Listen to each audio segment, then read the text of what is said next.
Баршаңызға қайырлы күн достар, менің каналыма қош келдіңіздер. Бүгін біз тарыдан жасалатын қазақтың ұлттық тағамдарының бірі майсөкті дайындаймыз. Ол үшін бізге тары, жібіген сары май, қант және де сүт қажет. Ең алдымен біз тарыны жақсылап жуып алуымыз қажет. Ол үшін мен үстіне ыстық су құйып, жақсылап араластырып, шайып аламын. Өйстіп бірнеше рет, 2-3 рет қайтара төгіп араластырып аласыздар.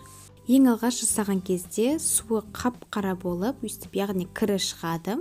Сол себепті тазарғанша 2-3 қайтара өйстіп ыстық су құйып, қайттан төгіп алып істеп шығасыздар.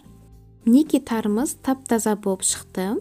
Енді осының үстіне сүтімізді ысытып алып, ыстықтай құямыз, сосын 30 минутқа қойып қоямыз.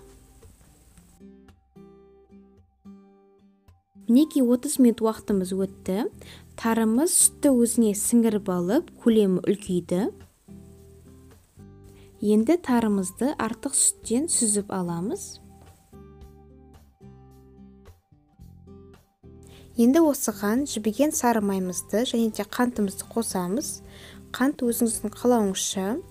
Мен 3 ас қасықтай қант қостым.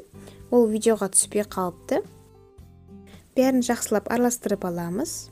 Сосын араластырып болған соң 30 минутқа холодильникке қойып қоямыз. Мінекей майсөгіміз дайын болды. Енді осыны кішкене кесеге салып, тәрелкеге төңкерсеңіз өте әдемі болып шығады.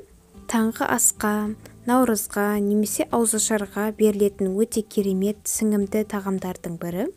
Міндетті түрде осы рецептпен жасап көріңіздер.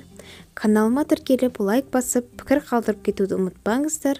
Астарыңыз дәмді болсын, қош сау болыңыздар.